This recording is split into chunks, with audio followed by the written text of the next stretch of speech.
Hey everybody, just wanted to talk about I've published a book and the title is The War You Didn't Know You Were In: Understanding and Winning the Spiritual Battle. Most people do not realize that they're in a spiritual war. They just feel tired, heavy, stuck in patterns they can't explain, like something keeps pushing back every time they try to grow, heal, or move closer to God. We get told it is just stress or trauma or even bad habits, all these things. But scripture tells a deeper story. For our struggle is not against flesh and blood. And that's from Ephesians 6:12. That's why I wrote this book. Not to scare anyone, not to by any means go chase demons, but to explain in simple, grounded language how spiritual warfare actually works, how lies become strongholds, and how truth becomes actual freedom. And if you have ever felt like something invisible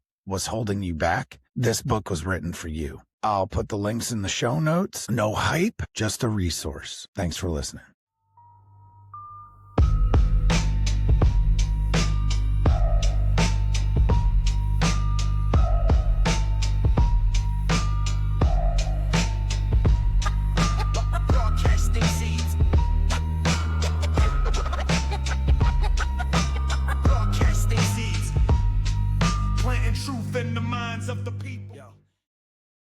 Everybody, welcome to another episode of Broadcasting Seeds. And today we have I would say, legend in the Bigfoot community. We have Ron Morehead on today. Ron, could you tell people that might not know who you are, tell them who you are and what you do? I'm a researcher, a cryptic researcher, mainly Bigfoot. I record the Sierra sounds, well known for pretty much the science we've put behind them, trying to authenticate them. And I ran into some family of these creatures in Sierra Mountains of California in the 70s. So I've been researching this thing for over 50 years now. Where it's taken me is a nice journey, a very informative journey, enlightening journey, I think. And so anyway, I am responsible for the Sierra sounds, and that's what most people consider the authentic, and they are, which I've established scientifically, I believe. And that tells people that what I dealt with anyway, they're not all the same in my opinion, but what I dealt with the Bigfoot creatures, Sasquatch, what you want to call them, and the ones I dealt with have a language outside the human range, above, below, and way beyond what we could even record then. They can create frequencies and sounds that we're not aware of. We're maybe aware of, but we're not listening, hearing it. But they're quite unique entities. I was with a group of hunters 8 miles in the Sierra Mountains of California, in the wilderness, and the hunting camp. And these things would come around at night, a family of them, and we started recording there and get their investigative report in and do some authentication, basically. What we're dealing with, we didn't know. We thought there was ape in the woods, like most people are looking for the ape in the woods. But we discovered they are a lot more than that. I've discovered they are a lot more than just an ape in the woods. And that's what we dealt with. But again, some of them, I think, over the years of time have crossbred with indigenous people and probably became a little more human-like than what we would consider most of them to be. What I consider the ones in the Sierras that we dealt with are very, very smart, I guess, but they just out with you all the time. We tried significantly different ways to try to capture a picture of these things. They seem to be one step ahead of the music all the time. We're one brick short of Hollywood. Absolutely. What is the best place for people to find you? My website. Well, technically I have a website, ronmorehead.com. It's MOREHEAD. And I have a website. Yeah, I'll add it to the show notes as well. But ronmorehead.com. Easy. Easy. Yeah. You know, my name is easy. Yeah, agreed. So before the Sierra sounds, What was your relationship with the wilderness like? Didn't have any. I was a worker all the time. I really didn't get involved in hunting, fishing, nothing like that very much as a younger man. I just wasn't aware of a Bigfoot-like creature being real other than what we heard from years and years ago when I was in high school about the Patterson film. They said there was a wild man running on the woods up there. And Yeah.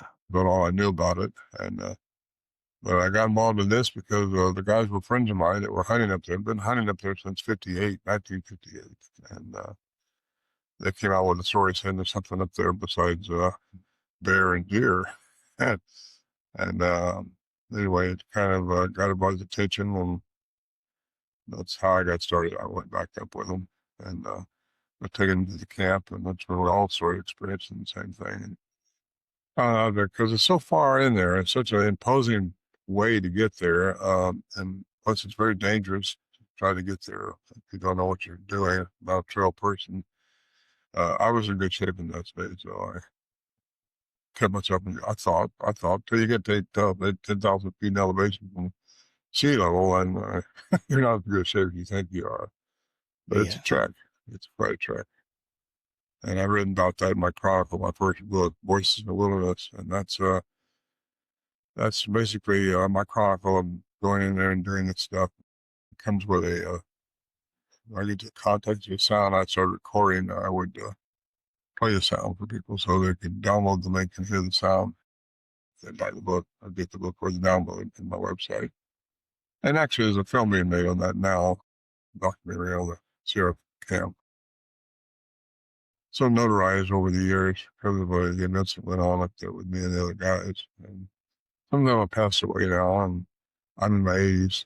So just, we're all getting older. Biologically, we're not going to be here forever. So I've written 3 books, and I think it's taken me quite a circle around the world, and different enigmas associated with how these things do what they do and what they could be, and why they stay so elusive from science and from man. That's what I research, and it's what I do. Yeah. So which you've got 3 books, right?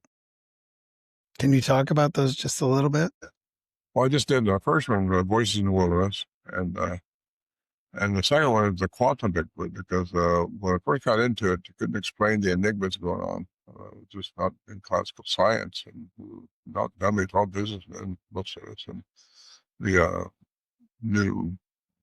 Well, anyway, classical science is based on Newtonian physics, which is all anything material, physical, measurable, predictable, where things up there wouldn't fall into that category at all. And Alan Berry, the man we took up there to do the investigation, he went in 72 and started encountering the same thing. And he said, well, you can't talk about this weird stuff. If he was a master's degree in science, he had 2 degrees in science, actually, one a master's. Very, very academic person. And he said, whatever you do, or you won't be able to talk about this at all. Get off on these weird things that's going on up here. So for a long time we didn't, and we were all kind of keeping it close to the chest. But I decided, there's got to be an answer to these enigmas going on up here. Not just the sounds, it's other stuff, and how they did what they did. I get into it a little bit, but it's just something you couldn't quite figure out. Like you couldn't figure out. You have to put up on the shelf. So I got into saying there has to be an answer to anything, other wouldn't be there. So I got into quantum science, and that's where I think the answers are. The woo, everybody calls it the woo or the paranormal, something like that. But it's really just something we don't understand. You start to understand it, you can see how things really work throughout the universe and the atom to throughout the cosmos, according to Dr. Christopher Brea, physicist at West Texas A&M. And you get into a lot of these guys, Edgar Mitchell, that takes classical and quantum sciences together, that pure perception, Edgar Mitchell. And you get these scientists chiming in with these different statements, and people just sort of don't go by it because you have to, everybody trusts what they see, smell, touch. That's all what our senses has conditioned our brain. So I got into where we really lie, everything lies within our heart. The heart's brain is more energetic one on our shoulders, which has been totally conditioned by our environment. So get into that, and you start understanding how things work, and you can maybe put another little dot in your puzzle on what these things are, what they're doing, and what's going on.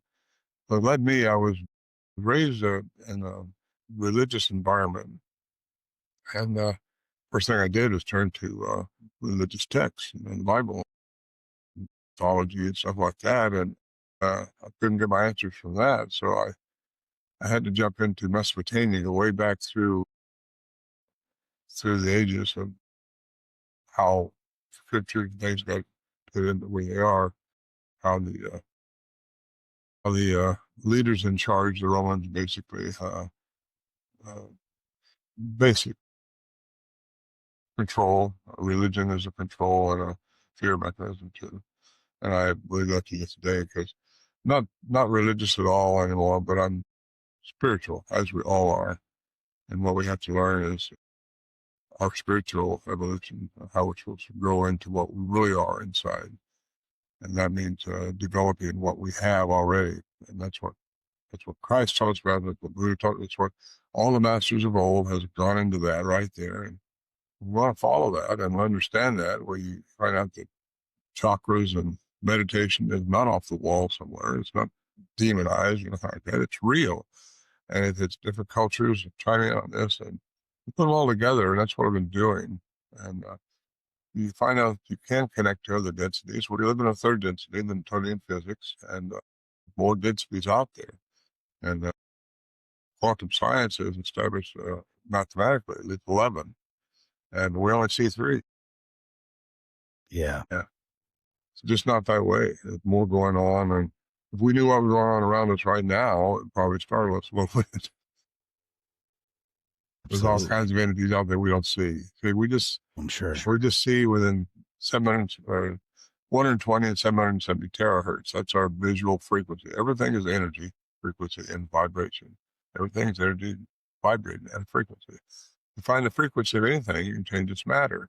That's Einstein. It's not me. That's Einstein. These guys, I fall back on them a lot because people want to hear that stuff. And what justifies what I say is these academics have been doing it for 100 years. And they've got Nobel Prizes, like Dr. Paul Dirac got the Nobel Prize in 1933 for antimatter. And how does that fall into this situation? Well, over the years, I've talked to a lot of people about this, and that said they saw one disappear. Well, that don't fit. Sorry, we're not conditioned to say something can just disappear without the lights being turned off. That's how things disappear, by the way. Lights turn off. Want to see reflection. Anyway, Paul Dirac, it's a direct exchange between matter and energy, and that happens. And really, if you find the frequency of anything, you can change its matter. So that's how I think miracles are done. That's how I think we can make things change, by finding the right frequency. We are on a frequency. We're on a third density. We have to raise that vibrational frequency of ourselves to get out of this density, or we have to repeat it over and over until we get it right. And how you get it right? Thought you'd never ask. Through love and compassion. Through love and compassion. Of all your experiences that you experience here, you got to learn how to respond to them properly. And if you don't, you're going to have to. I just talked to a person long distance this morning. Said, well, how does Jesus forgive you your sins? How does that make any sense? Well, really, you don't know what your sins were prior to this embodiment. This embodiment carries on. Energy can't die as we know it. And so if it can't die, Einstein wouldn't project what might go to it to change its form. However, our biological body is going to die. That's just the way it goes. Our energetic body, our ethereal body, if you want to call it that, spiritual soul, whatever, it will not die. It goes on and it changes form, and that's quantum science. So, with that being the case, there's more going on than what we've been conditioned to understand as being true. Absolutely.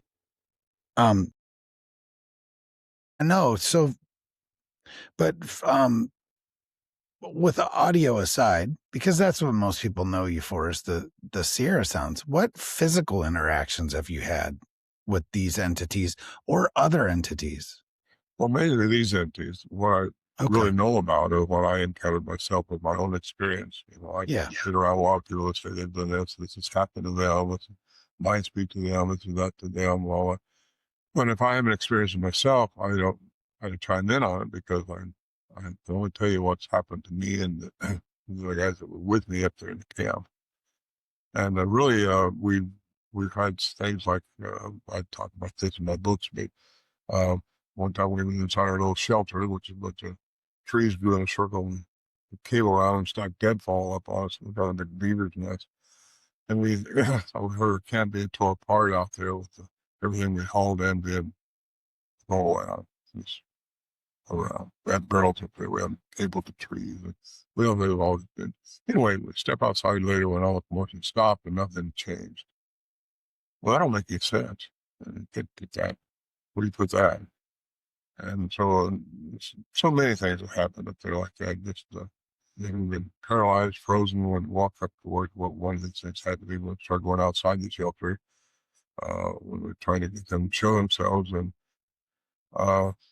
me and Warren Johnson, native leader of our group, we started walking towards this huge tree. We thought this thing had to be behind that because we jumped out of the shelter real quick, thinking it was going to run away. We see it because we're getting kind of bold and we realized they weren't going to eat us. And they didn't carry us away or nothing like that. So we wanted to just find out more about it and want to see one. You straight out see one. So it's just say a flash of one, we want to see one. And we got about 15 feet in that big tree and we just both got frozen in our tracks. I mean, I don't mean cold, I mean, we just are paralyzed, basically. And I brought that up to a scientist later on. He said, well, it had to be infrasound or pheromones. And I put it as pheromone, or excuse me, I put it as infrasound now because that's what I think it was, because infrasound does affect humans. That's been used since World War II, and it's a sound, it's way below what you can hear with your ears, but it affects you. Ultrasound is way above our normal frequency. We have sound is a frequency too. You up on frequency too. Everything is frequency and vibration. You understand that part of quantum physics, you understand how a lot of things work. But we both got frozen, didn't go forward, and we just had to go back. And we weren't talking to each other, and it wasn't fear, and we weren't afraid at that time. And he said, I don't know about you, but I can't go any further. I said, well, I can't either. So he said, well, let's go back. And we just could go back or could go forward. And that's kind of weird. We kept finding anything, see anything. Again, we were conditioned looking for the ape in the woods, and we thought nothing could just, like one bitch. We all knew there was something strange going on. We just didn't know how to explain it. And it wasn't until I got into quantum science until I realized that that's probably the answer to all the woo, all the peril that people are claiming is the science behind what's really going on is quantum science. And that's just a known worldwide legitimate science. So when I try to convey to researchers everywhere is if you're just using classical science, in other words, if you can't see it, feel it, touch it, or smell it, or something like that, you need to take on the other sciences that's really helping. And that would be quantum science. Start understanding that a little bit, then you might get further along with your research. And I got several suggestions for that kind of stuff. It's not over everybody's head. I mean, people go, oh, Frank, you're talking about that too much. Well, it's not too much. Yeah. It's not. They can get to it if they just delve into it like I did. I'm not a genius. Well, maybe I am. No, I'm not. But it's very exciting when you realize how things really work in the world we live in.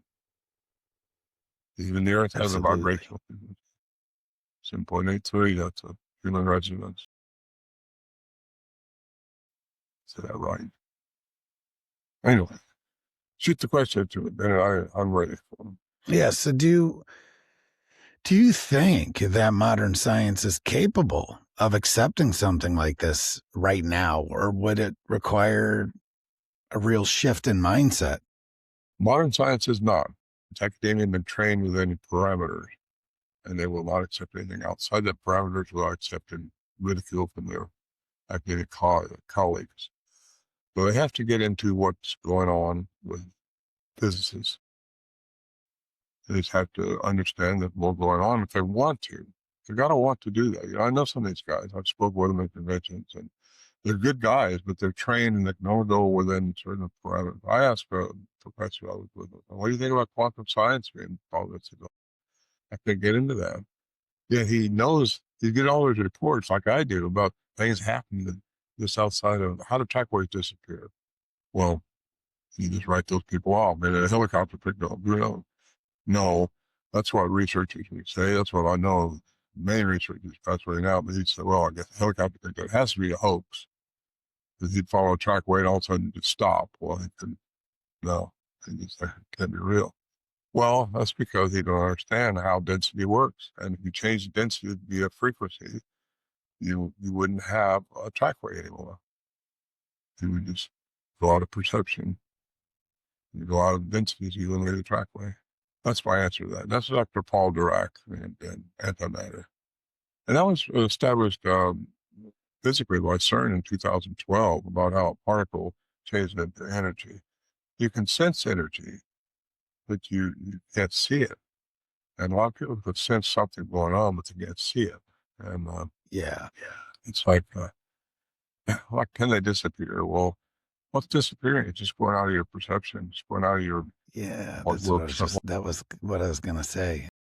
Is it more of the Bigfoot itself, or is it about human perception and the limits of our senses? You're right. Yeah, we have a limit on our senses. Our olfactory sense, our smell, how we sense other things with our nose. A bear has 20 times that. They can smell you from miles away when it's right. You get up with it from them or down away from them, they're there. They can't see with the flip. A dog can hear in an ultrasound. It's the dog whistles. We don't hear that, but it's there. So many things we don't. All animals adapt to their environment, except for humans. We don't rebuild houses, put roads in, and cut down trees. Just do whatever it takes to make us comfortable. We don't just live with nature. I think we need to learn how to respect nature and how to respect everything on this beautiful planet we have. I mean, it's absolutely gorgeous planet. It's got everything. And no wonder aliens are coming here. It's nice. They want it. But it's us. We have it. We have been chosen to be the ones that reflect humanity.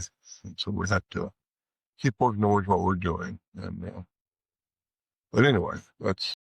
Yeah. Because you've talked a lot about consciousness playing a role. And do you think awareness or intent affects whether encounters happen? Yeah, I do. I think they can read energies like we probably can if we just get over this condition. Yeah, they can see. My horse can read energy. I mean, a horse will know if you're afraid of him or not. A mule will kick you. I've been kicked a few times. I'm just saying that animals know they can read energy. That's where they're at. We can too. It's the aura, the energy that your heart's putting out goes out within several feet of you. That's an aura. And that's established, there are different colors auras depending on your mood, what you're feeling. So yes, I think they can do that. And I think they can also, a lot of people say they talk to their mind, mind speak. Well, I can't say I've had that happen because I'm so analytical. I've always been analytical, and I try to figure it out. What went on? Did it happen, or did I just dream up something? Well, that's probably why I got the recordings I got, because I couldn't know what they were saying. But if I was where I should have been at the time, balanced in my chakras, balanced in my being, who I am, I might have been understanding and respond to all this better back in the 70s when all this was happening up close and personal. So yes, they can mind speak because they can get on your frequency and they can talk to people if you got the right energy going on within yourself. And that's not violence, really. However, they're not all the same. I gotta put that in here. They're just my opinion. They're not all the same, and I don't mean like there's a Joe Blow over there, and cousin over here is a preacher. Well, they can be different, but they're still human. These things, I don't think they're all the same genome. I think they may be related genetically way, way eons ago. Because you got them in the Himalayas, you got them in Australia, you got them all over the world, Russia, Siberia, all over the United States, and they're being seen more and more and more. And they are multiplying. These things, when they come into our environment, our third density, which I think some of them have, are interdimensional, like they can come out of this third density and get into, come out of there wherever they are, and come into our visual perception. And they eat, they love what this planet is. They like to be here. They like to come out, and more and more coming out. I think when they come out, if they have a child, which they do procreate, and got had a little one up there at camp. There's tracks and recorded voice once. And I think they have to raise them in this environment to learn who they are. So they can learn who they are and what they are supposed to do and what they're not supposed to do. But I don't think any of them are supposed to really mess around with humans, but they do mess with you.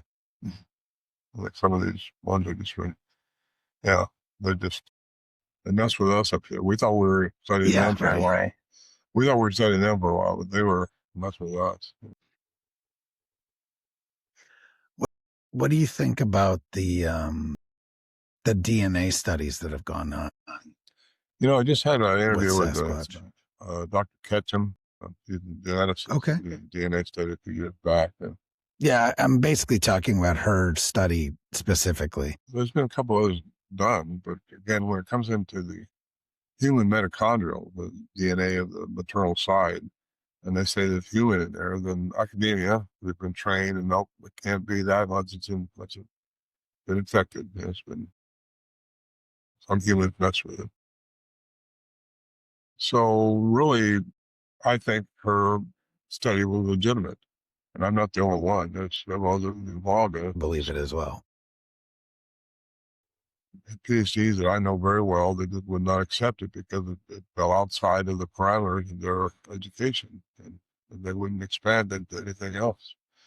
And I don't know if they ever will. They kind of set their feet in mud right there. Stopped going anywhere outside of the scientific discipline. But yeah, I think her study was legitimate. There was also another study from Bhutan, 17,000 feet in the Himalayas, genetics went up to get sponsored by Natural Geographic, and they did a filming of it all. She got some eDNA out of the ice up there, snow tracks, bipedal tracks. And I had privy to that, but it never got aired that much, just because he came back a year or so later and said, well, the mitochondrial shows 99% human. Well, they don't go. Academics just not going to go for a subject matter like this because they get laughed at. They get their budget cut. They hit when they take on a subject like this. Dr. Carlin, who studied our sound engineer, electrical sound engineer at the University of Wyoming, he studied our sounds for a year, and he took an unbiased look at it. That's what he was asked to do by Alan Berry, the reporter we took in, who reported these things also. And he said, water made this represents something over 8 foot tall. And the clip they used right there. And he said, it's outside the human range. He showed a graph in the book, Man-like Monsters on Trial, which was published by UCB Press of British Columbia, and in 1980. And his report was given in 1978, I think it was, more in there. And later published in a book, Man-like Monsters on Trial. And she shows a graph in that about where the average human range is, a box of where we speak, where our frequency comes. Here's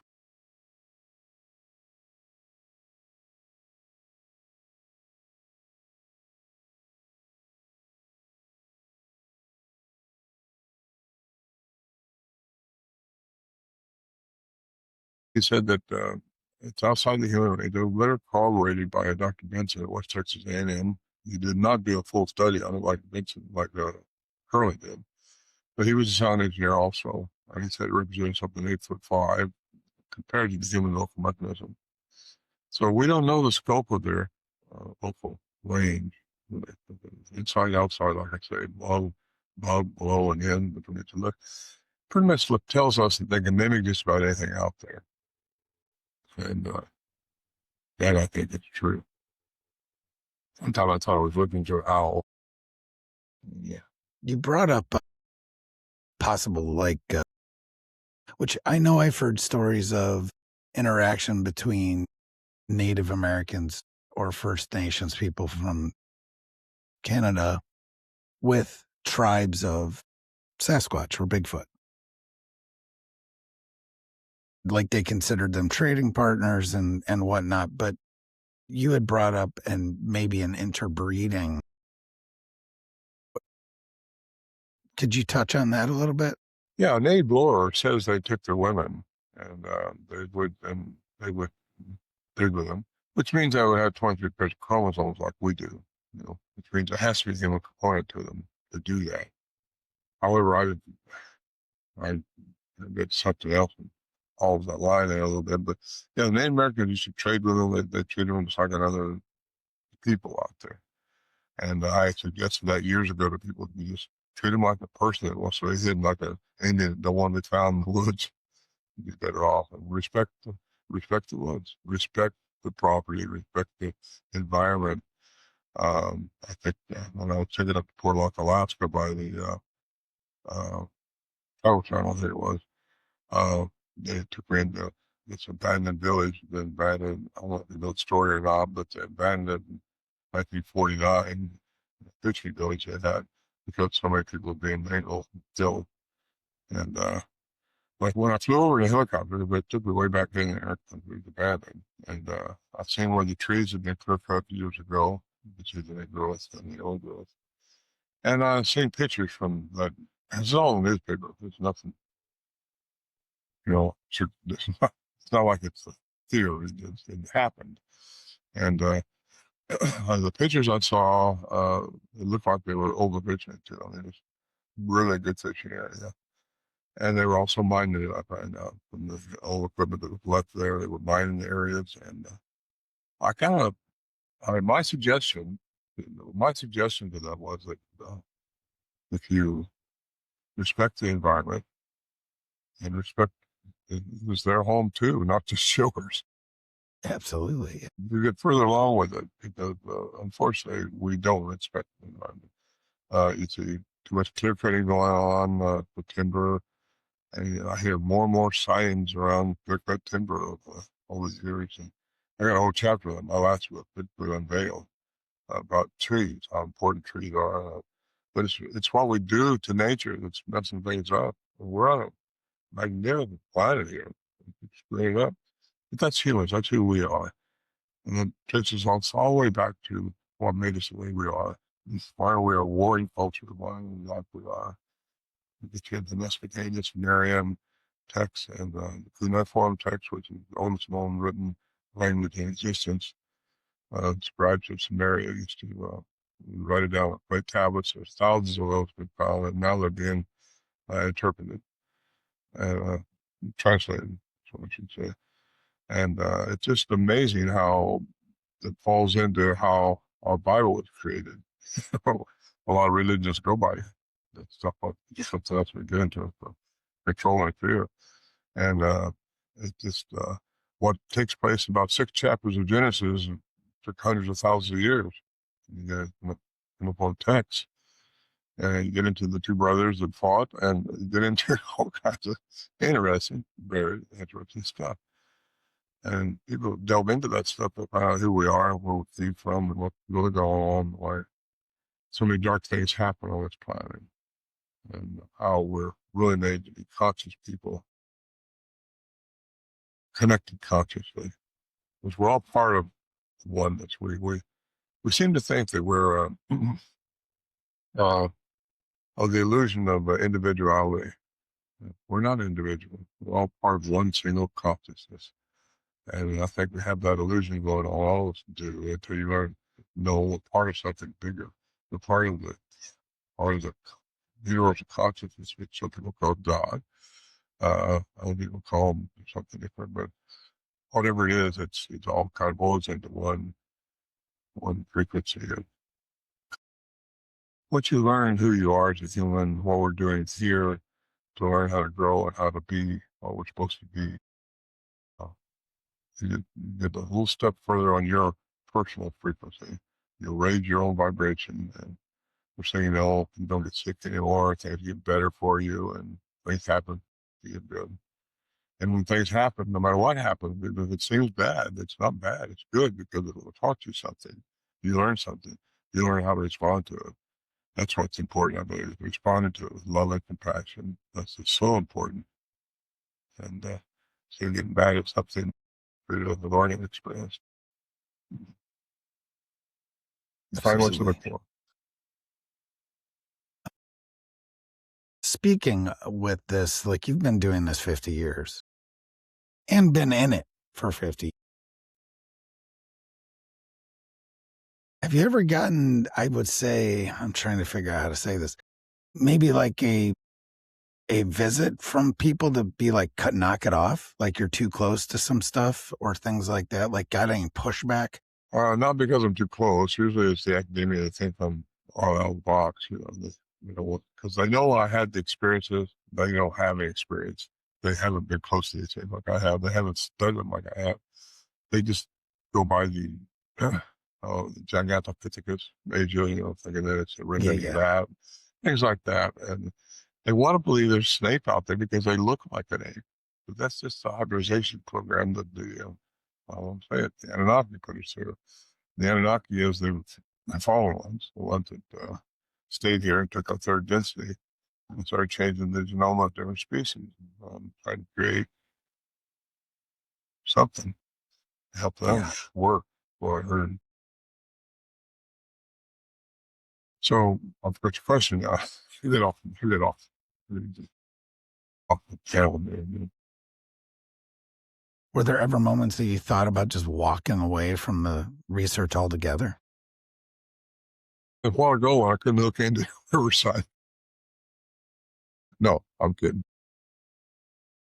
Actually, I've kind of haven't walked away from it because my mind won't let me. It just keeps more and more to learn, more and more to learn all the time. You can't. When you're green, you grow. When you're ripe, you rot. So, in my 80s, I can't stop thinking how important it is that people understand what's really going on in this world right now. How important we all need to know what we're talking about now. Bigfoot took me into this circle, and it's taken me to this, what we're in right now, talking about how things work. I established that what we deal with up there is part human, which corroborates Ketchum's report and different geneticists who say that. That did because current shows are outside the human range, represent a doctor over 8 foot tall, and you got cryptolinguists trained, two-time graduate of that language institute, foreign languages, trained by the military, a career in the military as a cryptolinguist. He heard our sounds by accident, come out here, and he interviewed me and Albert, and he just, I want to study that, I want to look at this. He looked back and transcribed the language. He said, there is a language in these sounds. And that's by the human definition of language, which means a cognizant stream of words we make a sentence, like we're doing now. You got that, and then you got Dr. Philip Lieberman, Brown University, Wakefield. This says only humans have that. Well, if you got one professor saying over 8 foot tall, two professors, like you say, you got a cryptolinguist saying it's a language. Then you got Dr. Lieberman saying only humans have that. Monkeys don't have it, dolphins don't have it. Everything communicates in its own way, but not with language like we're doing now. That's unique to human. And when you put those together, you can't help but say these things, what we dealt with, what we recorded, has a human component.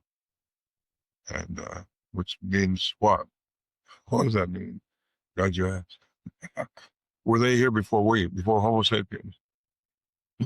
Well, I think they were. I think the fallen ones, the ones who took our third density and human, basically. And it's our natural genome. They were advanced, very far advanced than what we are. Well, what we do today. We can mess around with the genome of different species now and clone things and stuff like that, but they were doing it at least like that. And that's what made us really get into that. And you got to really study it, or you think you're ready to go or something. Nothing's going to do that, because we're made in the likeness and type of the oneness that we're all part of. And accepting that and learning how deep it goes and how important it is our spiritual evolution. That's how we evolve spiritually, is by learning to connect with them better. And that way, everything becomes more clear to you. You learn how to open up your pineal gland, which is a part of your brain, which has been calcified due to our diets, all control, stuff like that, by the powers to be. Fluoride and all those things. Yes. And then you can decalcify that, work at it. And I still work at it, but I'm certainly not walking on water yet, like I term in my watering the wine. That need to be better. But it takes a little bit work at this to get there, and we all are trying to evolve spiritually. It's very, very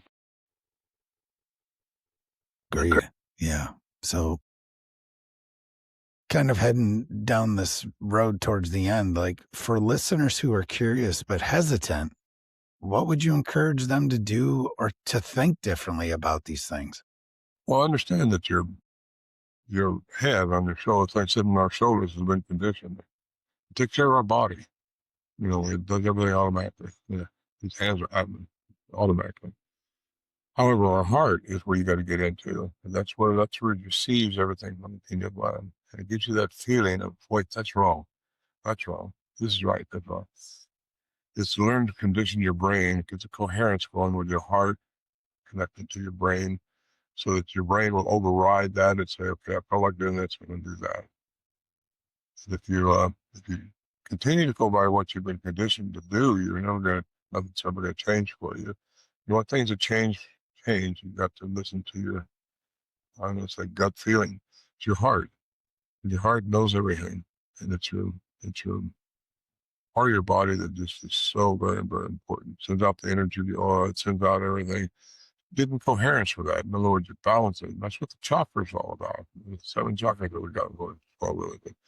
We work with 7 within our body. And you learn how to balance those. So that when you do that with frequency, it's sound frequency, and with meditation, and learn how to do that. And that's a yoga thing. They say, I'm not religious people. Oh, that's of the devil. Well, the devil's a creation of your own brain.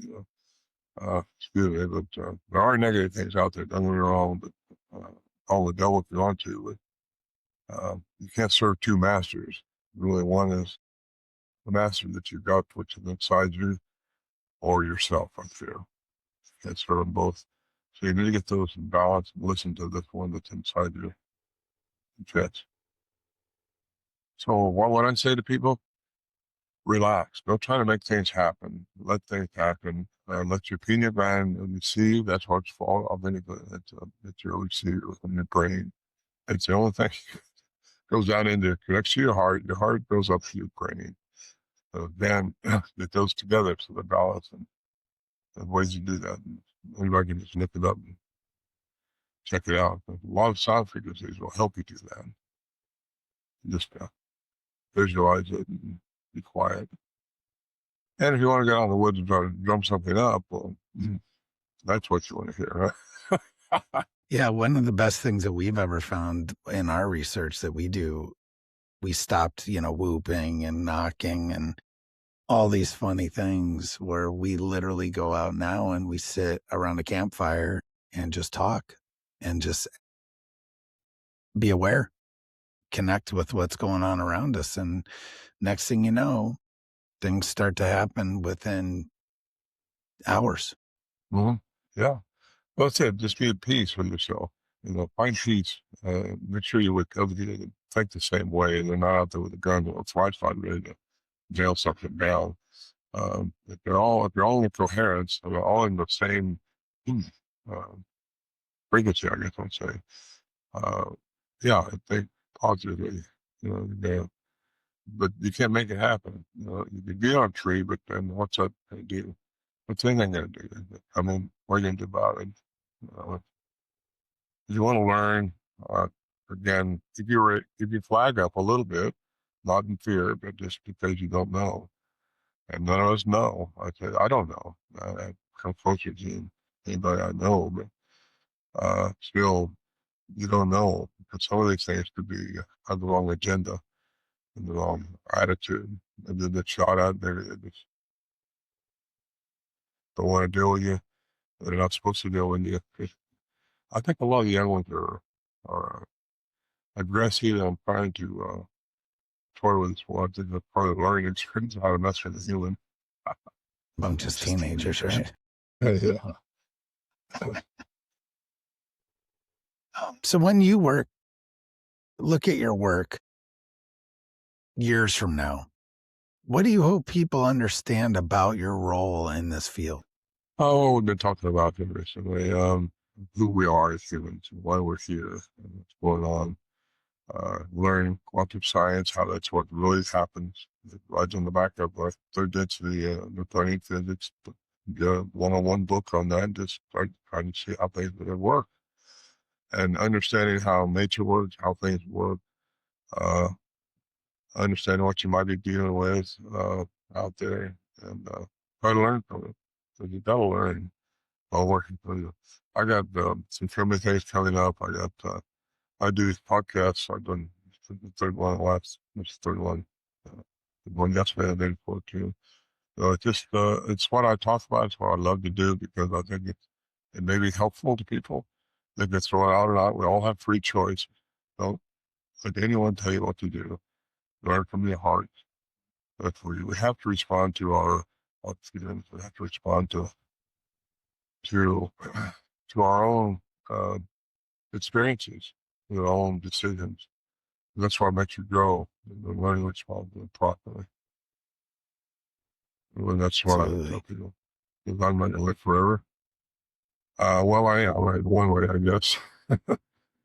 One way or another. Right? Yeah, one way or the other. Yeah, for sure. So this is called Broadcasting Seeds. You kind of touched on it a little bit, but I like to give guests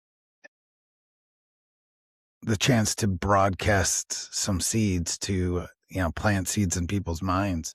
And you've kind of probably alluded to a lot of the things that you would plant, but this is another chance to maybe do that. Uh-huh. Well, there's other things out there besides Bigfoot that are cryptid. The Dogman back east, out here too, I guess, but more so back east. Supposed to go back there next year to do a filming of the Dogman, and I hope to get closer to them. But I got to tell you, I think they're also been manipulated. What they are. They've been aggressive back there in this area, line between the lakes, and I've been there before with a couple of guys, and I'm anxious to go back again. So there's a filming going on back there. I wouldn't say when, but it's kind of private. And also there's a documentary coming out on the Sierra camp. So it's happened up there, and that's coming out after the first year. It's been up there yesterday, but they had to back out because of the floods and everything. They're finishing up a documentary on the Sierra camp, which I think, and I'm finishing up an audiobook right now too, on the voices of wilderness. Other than that, I still big at some conferences. I don't like traveling across the country like I've been doing on the West Coast now. I've been on the East Coast the last 3 years. I'm back out here in June, and I already spoke at 4 conferences. I like to do that. I like to try to provide people that they choose to believe me and want to follow what I'm thinking. And they don't have to take my word for anything. Look into history. You're going to learn from history. You're going to learn. We're all going to learn. You got to learn something. This incident and another one. We all have the ability to change our we're all interdimensional. We want to get into another cycle we can while we're here. The masters do that. right sound. I've been in Peru, I've been in Bolivia, and all those places I get where these megalithic structures are. And that was done, I believe, by sound technology. These guys knew how to manipulate things with sound. And sound, if you get the right frequency, can manipulate things.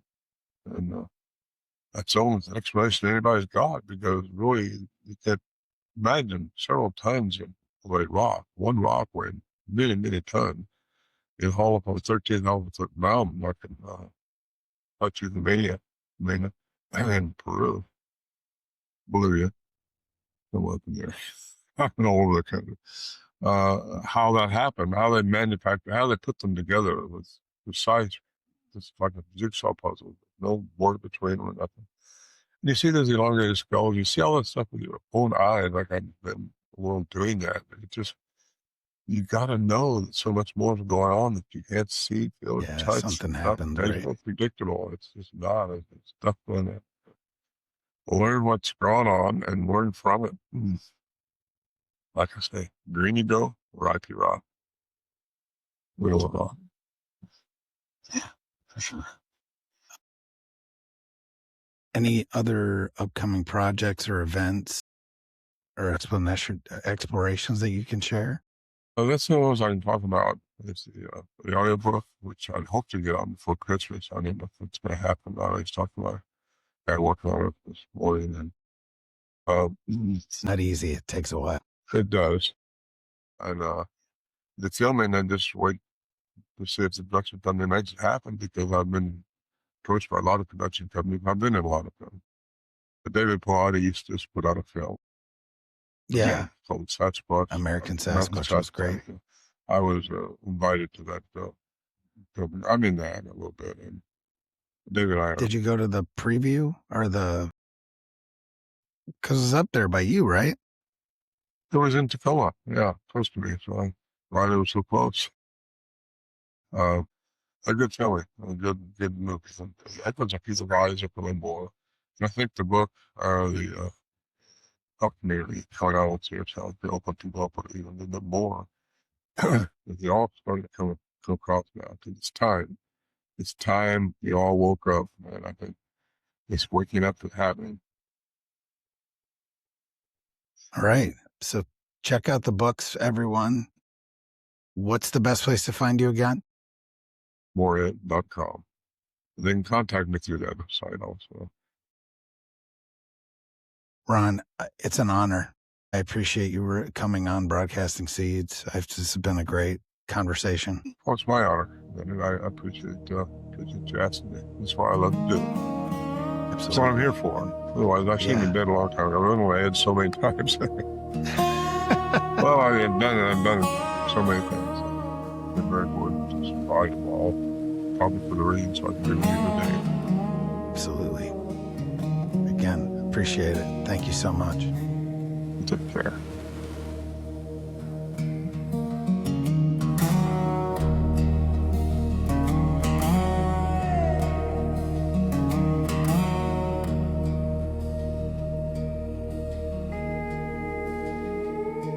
I've walked these mountains 80 winters long.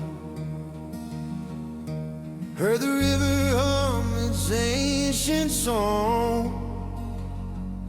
In the pines where the shadows breathe, there are things we don't quite see. They don't walk like men, they don't pray like bees. They speak in echoes older than peace. And there's a voice in the Sierra calling through the stone. Not from this world, but not alone. It sings in the dark where the wild things roam. The echoes in the Sierra sound just like home. Home sound just like home.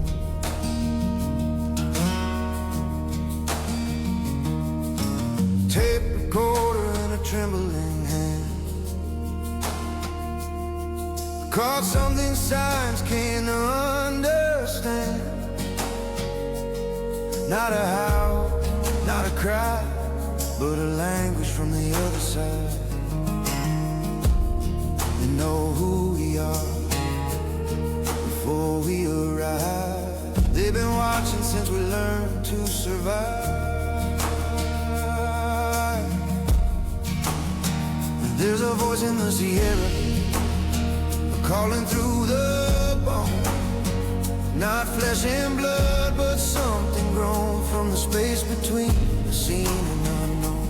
The echoes in the Sierra are calling us home.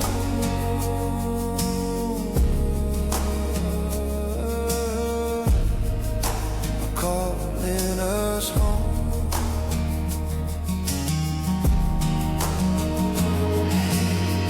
Maybe DNA remembers the fall. Maybe spirit came before it all. We were never meant to be alone in a universe that's alive and known.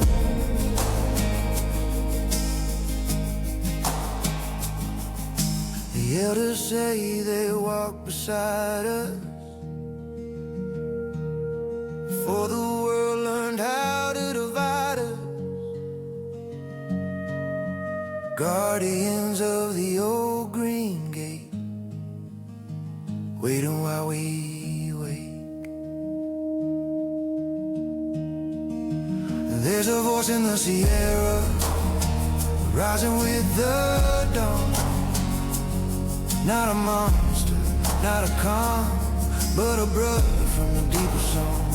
The echoes in the Sierra have been here all along.